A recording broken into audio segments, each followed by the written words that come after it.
anyone else's porch look like this. And it drives their husband nuts.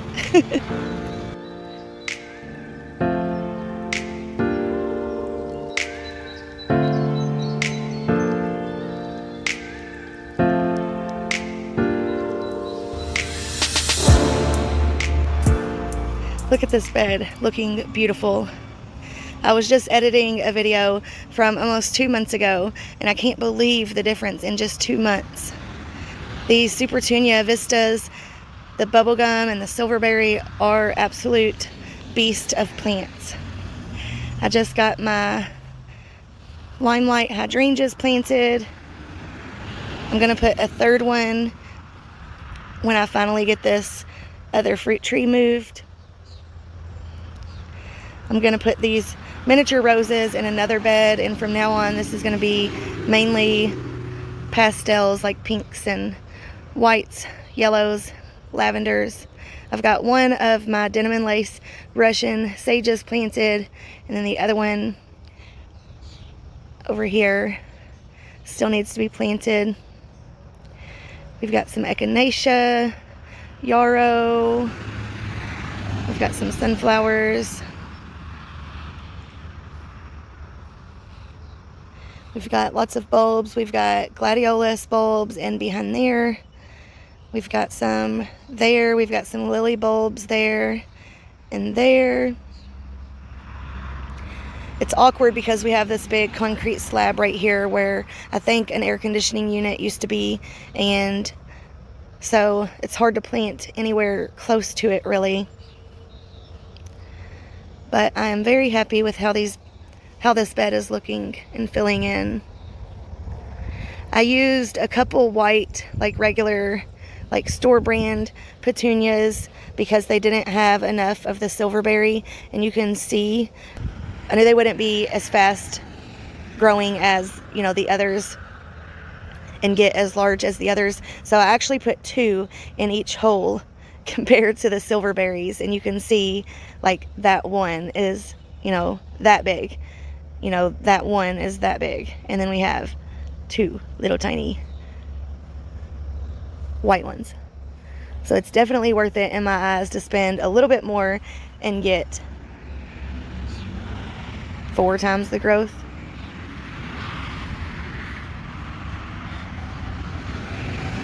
I've also got some amobium and frosted explosion grass throughout. Those were extra seedlings from the cut flower garden. We still have lots of things needing planted. We've got some sweet peas that definitely need out of those trays, but I'm waiting for my husband to help me finish putting up the kettle panel trellises on the cut flower garden.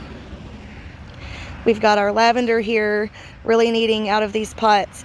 I was gonna do a lavender hedge in the flower bed that looks just like this in the front of our house, but we still have not rented the machine to get all of the rocks out. The previous owner put like 6 to 8 inches of rocks in these flower beds.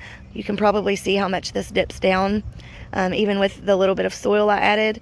So it's just taken some time. So we've got that. We've got lots of strawberries and some other seedlings. Those there in that box are going to go in that flower bed. We've got milkweed. We've got our next succession of amaranth, celosia, or not next succession, but another succession of plants. We've got celosia, amaranth, coleus, marigolds, eucalyptus. We've got alyssum, more frosted explosion grass. Since morning glories are like such beast of plants, I thought that I would try growing them in a tray and kind of restrict their growth and have them grow up this little thing. But within like a week, they took over this entire thing, just 2 of them. So I took those out and I put a couple cucamelons, and then I've got alyssum just around the front. That may not be, you know, enough dirt for their roots to grow and do well, but we will see.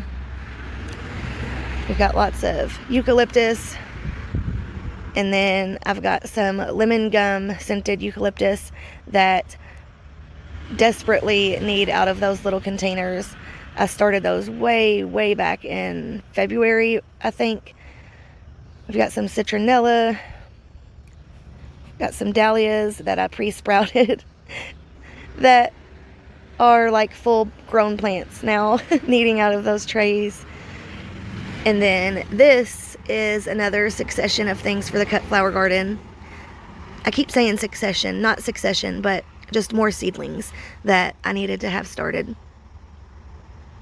We've got some calendula, scabiosa, pincushion flower, wild bergamot, bee balm. And then here are just some extra peppers that I'm gonna see if I can find anybody that wants them. And let me show you really quickly how this area is looking. We've got gladiolus and dahlias in here. I was hoping the dahlias would take a little longer to grow, and then the gladiolus would be ready to be cut, and then the dahlias could take over.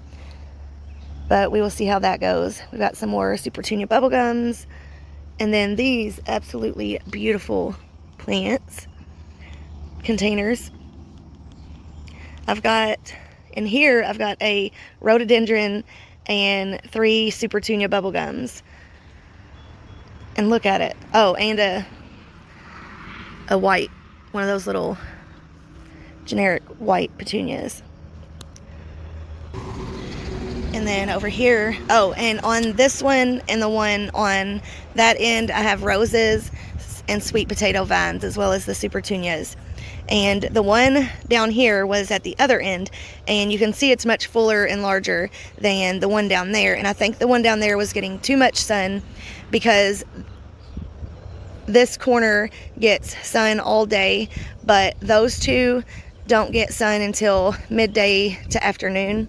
And I think it was just too much sun for it. Like, maybe they can take the sun usually, I've heard, but maybe I wasn't keeping them watered good enough.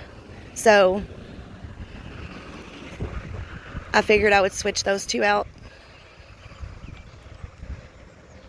And it's starting to fill in a lot better. But yeah, I just figured I would take you on a quick little stroll around my front porch area, or side porch rather, and show you what's going on.